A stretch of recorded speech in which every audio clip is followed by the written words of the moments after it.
नमस्कार दोस्तों, मैं डॉक्टर दिलीप तिवारी आपके सामने उपलब्ध हूँ योगा की कुछ टिप्स लेकर। कुछ ऐसी टिप्स जो बहुत ज़्यादा बेनिफिशियल हैं, बहुत ज़्यादा फ़ायदेमंद हैं कोरोना जैसी घातक बीमारी को भी हराने के लिए। आवश्यकता है, ज़रूरत है उन चीज़ों को अपने प्रैक्टिस में, अपने नित्य प्रति अभ्यास में लाने की। आइए जानते हैं, कोरोना जैसी घातक बीमारी को दो तरीके से हराया जा सकता है। जो कि अभी विविधता ये है, विषमता ये है कि इसकी मेडिसिन, इसकी दवा अभी खोजी नहीं जा सकी है। निश्चित रूप से खोजने का प्रयास तो सतत जारी है वैज्ञानिकों का। उसके पूर्व में, उसके पहले हम ऐसा क्या कर सकते हैं जिससे हम इस बीमारी से लड़ने के लिए सक्षम और बलिष्ठ बन जाए। दो तरीके हैं इसके। पहला तरीका तो ये है, हम अपने इम्यून सिस्टम को, अपने रोग प्रतिरोधी तंत्र को स्ट्रांग कर लें, मजबूत कर लें, सक्षम कर लें कि वो इस बीमारी से लड़ने के लिए तत्पर हो जाए। और दूसरा जो सबसे महत्वपूर्ण तरीका है, क्योंकि इस वायरस का अटैक हमारे लंग्स में होता है, हमारे फेफड़ों में होता है, तो हम अपने फेफड़ों को इतना मजबूत कर लें, इतना स्ट्रांग कर लें कि इन्फेक्टेड होने के उपरांत भी वो हार ना माने और उसको पराजित करने की क्षमता रखें। आज की इस एपिसोड में, आज की इस प्रोग्राम में मैं आपको बताऊंगा कुछ 4-5 ऐसी चीज़ें जिनको हम घर में रहकर संपादित कर सकते हैं, क्रियान्वित कर सकते हैं। केवल अच्छा और पौष्टिक भोजन ही हमको इस बीमारी से नहीं बचा सकता। जिस तरह से यह बीमारी अपने पैर पसार रही है, निश्चित रूप से यदि शीघ्र ही मेडिसिन और दवा नहीं आती है तो समझना ये ज़रूरी है कि ये कहाँ तक पहुँच सकती है। हमारे आपके दरवाजे इतने मजबूत नहीं कि इस बीमारी को दरवाजे के बाहर तक रोक सकेंगे। तो आवश्यकता किसकी? निश्चित रूप से ये बात जायज़ है, हमको अपने शारीरिक तंत्रों को स्वस्थ और एक्टिवेट मोड पर लाना पड़ेगा। एक्टिवेट मोड में लाने के लिए करेंगे प्राणायाम, व्यायाम और समस्त प्रकार की जो एक्सरसाइजेज हैं, योगासनास हैं, आसनास हैं, वो एक्सटर्नल बॉडी के लिए होते हैं, बाह्य शरीर के लिए। उसके अंतर्निहित एक शरीर होता है, अंतर शरीर।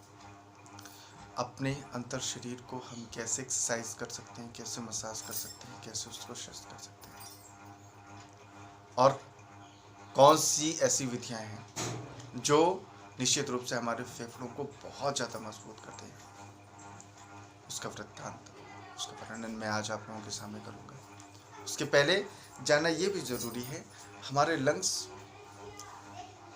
एक्टिव कैसे होते हैं, हमारे लंग्स कार्य कैसे करते हैं। मित्रों, तकरीबन 8 करोड़ छिद्रों का ये एक छत्तानुमा एरिया होता है, जिसमें छोटे छोटे बारीक से छिद्र होते हैं।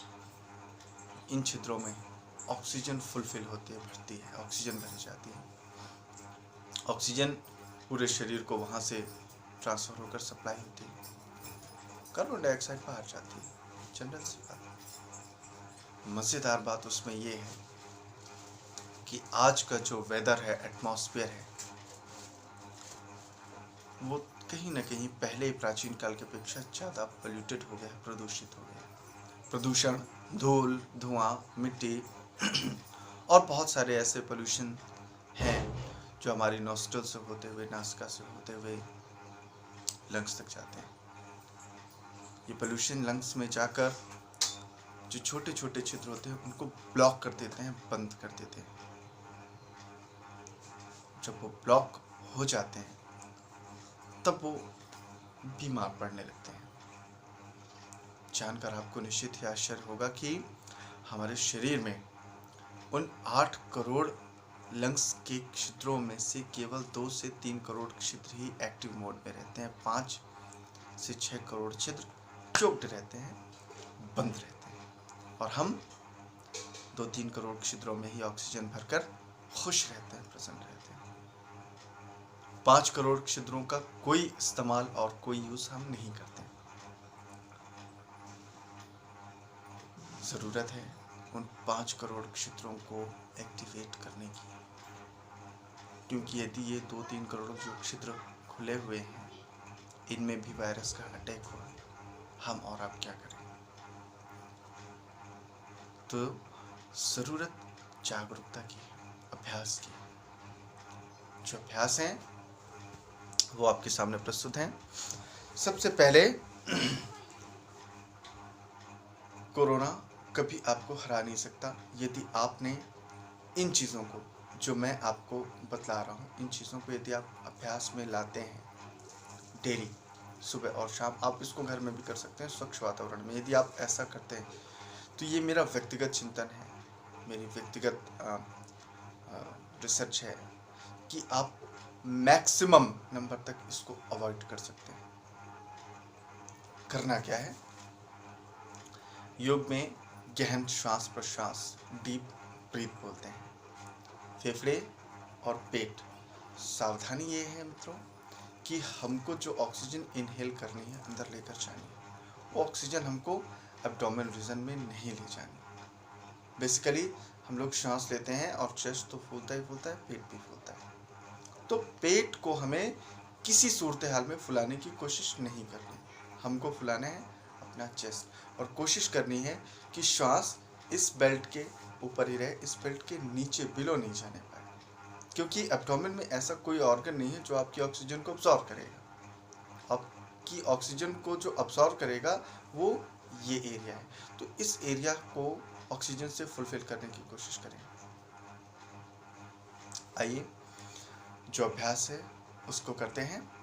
सबसे पहले करना क्या है, जितनी लंबी गहरी सांस ले सकते हैं उतनी लंबी गहरी सांस लें, और लेने के बाद में जितने फेफड़ों में आपके सांस आ सके आखिरी इंच तक, मैक्सिमम नंबर, इट मीन्स अधिकतम से अधिकतम पूरे फेफड़ों को ऑक्सीजन से फुलफिल कीजिए, और पूरी कार्बन डाइऑक्साइड को आपको बाहर छोड़ना है, बिल्कुल पूरी क्षमता के साथ में। कैसे,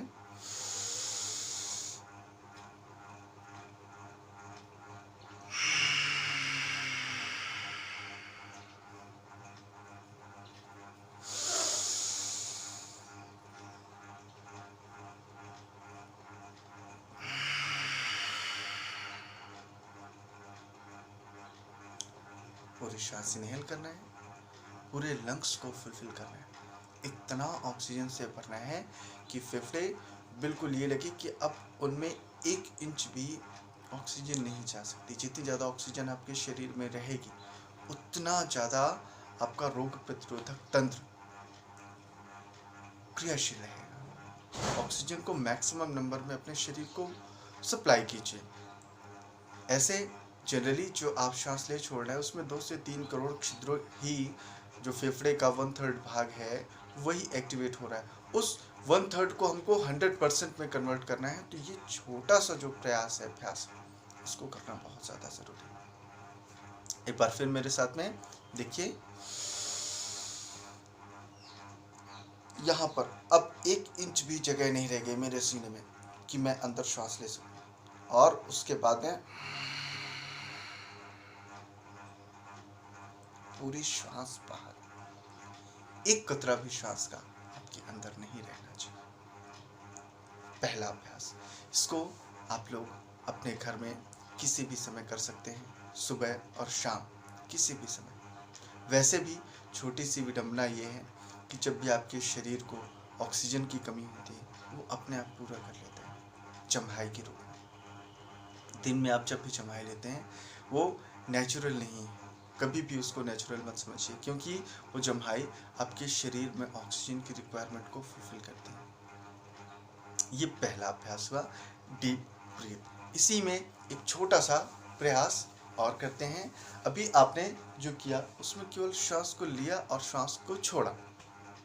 अब जो आप अभ्यास करेंगे उसमें श्वास को होल्ड करना है और रोकना है। कोई ऐसी गहन चीज़ मैं आपको नहीं बतलाने की कोशिश कर रहा जिसको करने में आपको तकलीफ हो या आपको एक्सपर्टनेस की ज़रूरत हो। केवल श्वास लेने का सही और सर्वोत्तम तरीका ही मैं आपको बतला रहा हूँ। तो आइए, श्वास भरिए और नीचे इस चिन्ह को यहाँ पर लॉक कर लीजिए।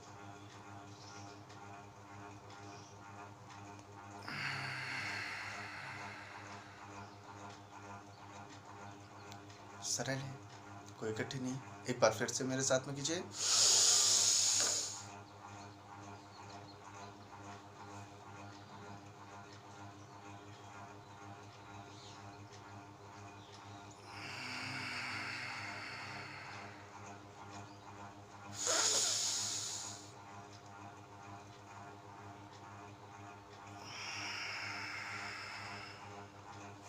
ये छोटे छोटे 2 अभ्यास यदि आप लोग अपने घर में 10-10 मिनट भी करते हैं तो निश्चित रूप से आपके लंग्स पूरी तरह से ऑक्सीजन से भरते हैं और वहाँ पर जो जमी धूल, धुआं, मिट्टी, डक्ट, कार्बन है वो मैक्सिमम नंबर में बाहर आता है, बाहर जाता है।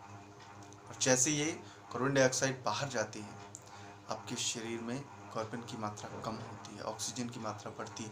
अपने आप आपका रोग प्रतिरोधी तंत्र एक्टिवेट हो जाता है, क्रियाशील हो जाता है। केवल ब्रीथ का सही उपयोग करने मात्र से आप कोरोना जैसी घातक बीमारी को अपने से खुद से दूर कर सकते हैं। छोटा सा प्रयास है, किसी भी समय कीजिए।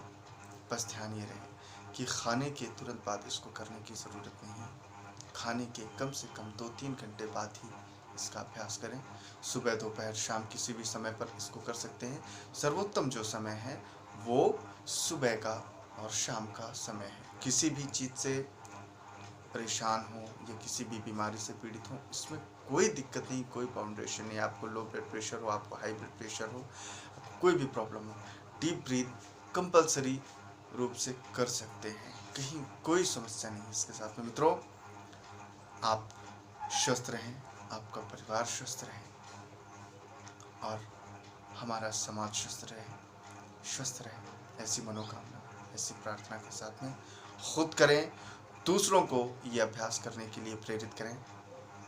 मैं डॉक्टर दिलीप तिवारी आपके लिए इस अभ्यास को शुभेच्छित। नमस्कार।